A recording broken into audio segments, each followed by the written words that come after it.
Hello friends, welcome to polytechnic classes. आज दिनांक 12 जून 2021। आज मैं एक और बहुत महत्वपूर्ण अपडेट लाया हूँ पॉलिटेक्निक के छात्रों के लिए। मैं वीडियो की शुरुआत में बता दूं कि देखिए, अभी ये पूरी तरीके से पॉलिटेक्निक के छात्रों के लिए नहीं है, परंतु मैं इस पर्सपेक्टिव में बात कर रहा हूँ कि कोरोना के बाद सबसे पहला किसी यूनिवर्सिटी ने अब तक अपना परीक्षा का शेड्यूल बताया। इसके अलावा ये भी बता दूं कि यहाँ पर भी टेक्निकल कोर्सेज चलते हैं और टेक्निकल कोर्सेज में इंजीनियरिंग की कई ब्रांचेस चलती हैं, तो काफ़ी हद तक ये चांसेस है कि ग्राउंड में वही चीज़ें अब आगे भी इंप्लीमेंट होंगी जो यहाँ हो रही हैं। इसके अलावा जो कुलपति हैं इस यूनिवर्सिटी के, वो भी उन 3 सदस्य कमेटी के सदस्य थे जिन्होंने प्रदेश सरकार को पिछले महीने प्रमोशन और एग्जाम से रिलेटेड रिपोर्ट सौंपी थी, जिसके बाद स्नातक और स्नातकोत्तर के छात्रों को प्रमोट करने पर सहमति बनी। तो अब जैसे कि आप देख पा रहे हैं, ग्राउंड पर धीरे धीरे अब चीज़ें आ रही हैं एग्जाम से रिलेटेड, तो इससे आपको आइडिया होगा, इससे आपको आने वाले समय में इस चीज़ का एक प्री इंटीमेशन मिल जाएगा कि आगे आने वाले समय में अब आपकी परीक्षाएं किस प्रकार से होने वाली हैं। ठीक है, तो इस वीडियो को पूरा देखें। इसके अलावा मैं इसमें एक बात और करूंगा, मैंने सुबह एक वीडियो देखा जो मुझे थोड़ा सा डिस्टर्बिंग लगा कि आप कैसे इस चीज़ को प्रमोट कर रहे हैं कि 3000 रुपये अगर आपसे कोई मांग रहा है तो आप दीजिए, और आपने क्योंकि कॉपी में नंबर लिख दिया इसलिए आप बाध्य हो गए और आप दे के पास हो जाइए। ठीक है, इस बारे में थोड़ा सा आपसे बात करूंगा। चलते हैं वीडियो के अगले पार्ट पे। तो स्टूडेंट्स, ये है वो न्यूज़ रिपोर्ट जिसकी बात मैं कर रहा था। जुलाई में होगी रोहिलखंड विश्वविद्यालय की परीक्षाएं। ठीक है, अब देखिए, जो छात्र नहीं जानते उनको मैं बता दूं, रोहिलखंड रीजन नॉर्थ यूपी का काफ़ी बड़ा रीजन है। इसके अंदर बरेली, पीलीभीत, शाहजहांपुर, बदायूं, रामपुर, मुरादाबाद, बिजनौर कई डिस्ट्रिक्ट आते हैं और काफ़ी बड़ी प्रदेश की मानी यूनिवर्सिटी है रोहिलखंड यूनिवर्सिटी। ठीक है, इसके अलावा इसमें टेक्निकल कोर्सेज भी चलते हैं। इसके अलावा इन्हीं के कुलपति उन 3 सदस्य के कमेटी के सदस्य थे जिसमें कि ये रिपोर्ट दी गई कि प्रमोट किस किस को करना है। ठीक, इस कारण से ये जब ग्राउंड पे इम्प्लीमेंट किया गया इस रूल को, तो इस बात को समझिए कि जब एक जगह ये चीज़ कर दी गई है तो आगे आने वाले समय में और जगह भी ये चीज़ इम्प्लीमेंट हो सकती है। इस कारण से यह न्यूज़ ज़रूरी है समझना। देखिए, इसमें साफ कहा गया कि शासनादेश के तहत स्नातक और परास्नातक की परीक्षाएं संपन्न कराने पर रोहिलखंड विश्वविद्यालय की परीक्षा समिति ने मुहर लगा दी। मतलब ये कंफर्म कर दिया कि स्नातक और परास्नातक की परीक्षाएं कराई जाएंगी। और जैसा कि आपने पीछे देखा था, कल चीफ सेक्रेटरी साहब ने भी ये बात बोली थी कि पॉलिटेक्निक वाले छात्र भी इस चीज़ के लिए लाइकली तैयार रहें कि उनकी भी परीक्षाएं इसी तरीके से इसी आधार पर होंगी। तो ये एक एग्जाम्पल है। देखिए, अब आगे दिखाए, परीक्षाएं जुलाई में होंगी। आपके लिए भी बोला गया था कि जुलाई मिड के बाद, ठीक है, अंतिम वर्ष के छात्रों के लिए। लेकिन अभी परीक्षा कार्यक्रम तय नहीं किया गया। परीक्षा कार्यक्रम तय नहीं किया गया, परंतु अगर जुलाई की बात कर दी है तो छात्रों को एक ये तो समय मिल गया ना कि हाँ भाई, जुलाई में परीक्षा होनी है तो तैयारी अभी से शुरू कर दी जाए। अब वो चाहे 10 जुलाई हो चाहे 25 जुलाई हो, वो डिपेंड करता है जैसे आपका शेड्यूल आएगा, पर आप अपनी तैयारियों को शुरू कर सकते हैं। ठीक है, इसके बाद एक और इंपॉर्टेंट चीज़ देखिए, परीक्षा की अवधि 3 घंटे से घटाकर 1.5 घंटा कर दी गई। ठीक, टाइम को घटा दिया गया। अब टाइम घटा दिया गया तो पुराना पेपर पैटर्न भी नहीं लागू हो सकता, क्योंकि वो 3 घंटे के हिसाब से था, या आप लोगों का 2.5 घंटे का पेपर होता था तो 2.5 घंटे के हिसाब से ही पेपर बनाया जाता था। अब जब टाइम घटा है तो देखिए पेपर का पैटर्न क्या किया। पेपर का पैटर्न चेंज करके कर दिया, बहुविकल्पीय, अति लघु एवं दीर्घ उत्तरीय प्रश्न होंगे। ये तीनों होंगे। क्या मतलब है, देखिए, पहले आपको ऑब्जेक्टिव मिलेंगे कुछ क्वेश्चंस, फिर शॉर्ट आंसर, फिर लॉन्ग आंसर। पहले आपके सारे लॉन्ग आंसर होते थे, लास्ट में एक 5वें क्वेश्चन में कुछ डेफिनेशंस आती थी 5-6 लिखने को, ऊपर सारे लॉन्ग आंसर या न्यूमेरिकल होते थे।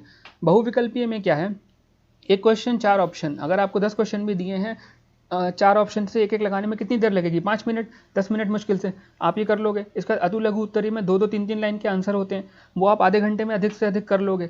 इसके बाद दीर्घ उत्तरीय के लिए आपके पास लगभग 1 घंटे के आसपास का समय बचेगा, तो आप उसको भी धीरे धीरे पूरा कर लोगे। समय इस हिसाब से घटाया गया तो पेपर का पैटर्न भी चेंज कर दिया गया। ठीक है, परीक्षा की अवधि 1.5 घंटे होगी।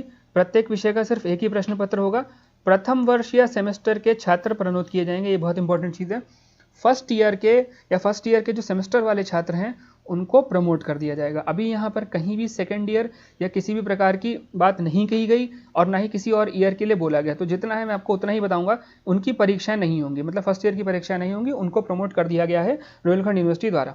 ठीक है, तो अब आप समझिए कि जब ये चीज़ यहाँ शुरू हो सकती है तो और जगह भी ये चीज़ अब लागू हो सकती है। अब आप अपनी तैयारियों को करना शुरू कर दें और अपना जितना भी पीछे छूट गया है उसको वापस से लेके अब शुरू हो जाए तैयार करना। ठीक है, इसके अलावा इसमें 1-2 चीज़ें और बता दूं, जैसे परीक्षाओं को शासनादेश के तहत संपन्न कराने का निर्णय लिया गया। इसमें स्नातक एवं स्नातकोत्तर के अंतिम वर्ष व अंतिम सेमेस्टर की परीक्षाएं जुलाई में कराने का फैसला किया गया। तो मैं ये बता दूं कि जितने भी अंतिम वर्ष के छात्र हैं 6 सेमेस्टर वाले, अब वो अपनी तैयारियों पर लग जाएं, क्योंकि देखिए, अगर यहाँ पर ये काम किया गया है तो आगे आपके लिए भी पूरे चांसेस हैं इस चीज़ के अब होने के।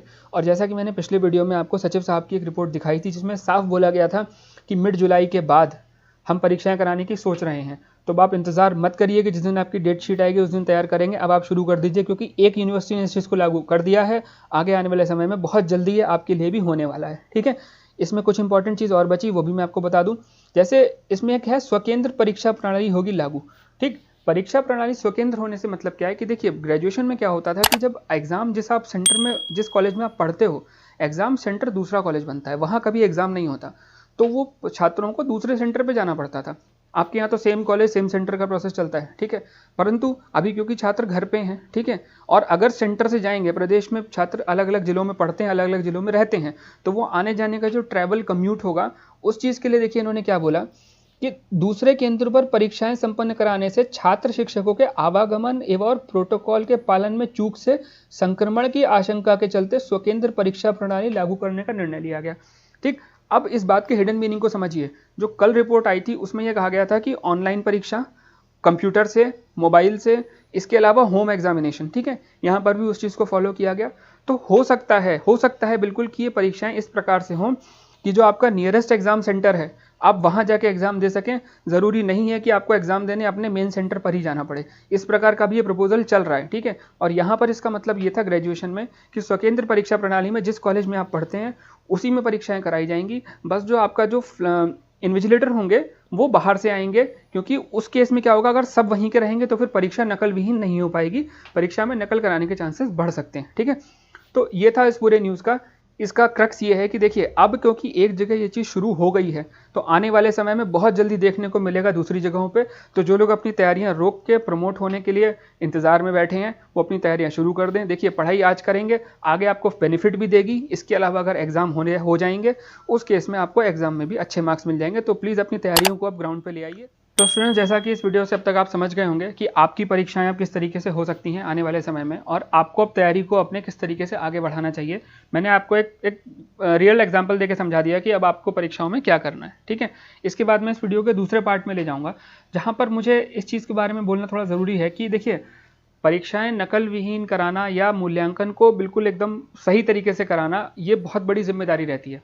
अब उसके बाद अगर कुछ चीज़ें गलत हो रही हैं जिसके बारे में मैं अभी आपसे कहूँगा हाँ ऐसा होता है, बिल्कुल ये बात सही है, परंतु इस चीज़ को प्रमोट नहीं करना चाहिए। अगर आप एक सोशल मीडिया प्लेटफॉर्म पे इस बात को कहते हैं कि आपको अगर फ़ोन आया है तो आप पैसा दे दीजिए, ये गलत है। इस तरीके से आप और उन छात्रों को प्रमोट कर रहे हैं जो अभी नंबर नहीं लिखे हैं, वो भी लिखेंगे अगली बार से। दूसरी चीज़, आप एक पूरे प्रदेश की एक संस्था बीटी बोर्ड को बदनाम कर रहे हैं कि इस तरीके की प्रोसेस यहाँ पे चल रहे हैं और वो न्यूज़ निकल के आप तक आ गई परंतु बोर्ड तक नहीं पहुंची। इसका मतलब बोर्ड को कोई ऑब्जेक्शन नहीं है, ये प्रोसेस चलता रहे ऐसे ही। ये चीज़ गलत है, ऐसा नहीं करना चाहिए। दूसरी चीज़, छात्रों को बता दूं मैं, अगर आप अपनी कॉपी के अंदर अपने रोल नंबर के अलावा कुछ भी लिख के आते हैं, नाम, पता, फ़ोन नंबर, फोटो, जय माता दी, कुछ भी, आपके पेपर को डिबार किया जा सकता है। आपकी कॉपी पे रेड फ्लैग करके आपकी कॉपी एग्जामिनेशन कंट्रोलर को देके आपकी कॉपी अनफेयर मीन्स में लगाई जा सकती है, आपको परीक्षा दोबारा देनी पड़ेगी। इसके अलावा इस तरीके के प्रोसेस में कोई भी फंसा हो, चाहे वो छात्र हो, चाहे वो जिन्होंने फ़ोन किया वो हो, आप पर एफआईआर हो सकती है भविष्य में। चाहे कभी भी बात पता चल जाए, आप पर एफआईआर हो सकती है। तो जिन जिन छात्रों को ये चीज़ निकल के आएगी हमने इस तरीके का काम किया, रिकॉर्डिंग भेजी, ये भेजी, अगर अभी इस चीज़ का संज्ञान ले लिया जाए तो आप सब लोग मुसीबत में फंस जाएंगे, जितने लोग इस प्रोसेस में इन्वॉल्व हैं, देने वाला भी और लेने वाला भी। ये मैं इस तरह से बता रहा हूँ कि मैं खुद, मेरे साथ के टीचर्स, हम इस प्रोसेस के अंडर है, हमें पता है कैसे मूल्यांकन होता है। मूल्यांकन के अंदर आप समझिए ना ही मोबाइल फ़ोन अलाउ होता है, उस कक्ष के बाहर आप कॉपी निकाल के नहीं ले जा सकते, इसके अलावा कोई बाहरी आदमी उस कक्ष में घुस नहीं सकता। इस तरीके की सख्तियाँ होती हैं। उसके बाद भी अगर कोई चीज़ गलत होती है तो बिल्कुल मैं इस चीज़ को मानता हूँ, परंतु उस चीज़ को सपोर्ट करने के बजाय आपको ये कहना चाहिए कि नहीं ये चीज़ नहीं होनी चाहिए। अगर ऐसी कोई दिक्कत है तो आप अपने प्रधानाचार्य जी को मैसेज करें, फ़ोन करें, आपके पास जो रिकॉर्ड है वो उनको दें कि ऐसा ऐसा हुआ, उस पर बोर्ड द्वारा कार्रवाई की जाएगी, ठीक है। एक नकल विहीन परीक्षा कराना बोर्ड के लिए और संस्था के लिए बहुत बड़ी जिम्मेदारी है, ठीक। तो आप इस तरीके से इस चीज़ को कहना कि नहीं आपको अगर लिख दिया तो अब नंबर देना मजबूरी है, नहीं, ऐसा नहीं है। ये गलती आज हो गई, आगे से ना करें, और इसमें आपको जितने नंबर एक्चुअल में मिलते हैं उतने ही मिलेंगे, ठीक है। अगर ऐसा कुछ कहा जा रहा है और आप इस चीज़ के लिए असमर्थ हैं, आप नहीं दे सकते, तो इस चीज़ को प्रमोट भी ना करें। आप इस चीज़ को वहीं खत्म कर दें कि सर ऐसा ऐसा नहीं हो सकता, मेरे द्वारा जितना आप दे सकते हैं उतना दे दें और इस परीक्षा को मैं आगे से अच्छी तरह से दूंगा और मैं इसमें गलतियाँ नहीं करूँगा। तो हम पॉलिटेक्निक क्लासेस में इस तरीके की बातों का खंडन करते हैं और हम कभी भी नहीं प्रमोट करेंगे कि आप इस तरीके के किसी काम में फंसें, क्योंकि इसमें आज नहीं तो कल ये बात जिस दिन खुलेगी उस दिन आपका पुराना रिकॉर्ड निकाल के आपका सारा पिछला पास से भविष्य आपका ख़राब कर दिया जाएगा। ठीक है, तो प्लीज़ हमारी आपको यही राय है, आप ऐसा कुछ भी ना करें। अगर ऐसा कुछ हो तो उसको अपनी हायर अथॉरिटीज़ को इन्फॉर्म करें और प्लीज़ इस व्यवस्था को और ना बढ़ाएं, इसको यहीं ख़त्म कर दें। ठीक है, इसके अलावा आपको कोई भी दिक्कत हो तो आप हमसे कमेंट सेक्शन में पूछ सकते हैं, हमें मैसेज कर सकते हैं। इसके अलावा हमारा इंस्टाग्राम अकाउंट भी बन गया है, उस पर आप चाहें तो हमें लिंक हो सकते हैं, हम अपने वीडियोज़ की सारी अपडेट वहाँ पर डाल देंगे। टेलीग्राम पर आप जुड़ के हमारे नए वीडियोज़ को तुरंत के तुरंत आप देख सकते हैं। तो अगर आपको ये चीज़ अच्छी लगी हो, अगर आपको वीडियोज़ पसंद आ रहे हो तो आप वीडियोज़ को लाइक करें, शेयर करें। इसके अलावा मैं ऐसे वीडियोज़ लाता रहूँगा। Thank you.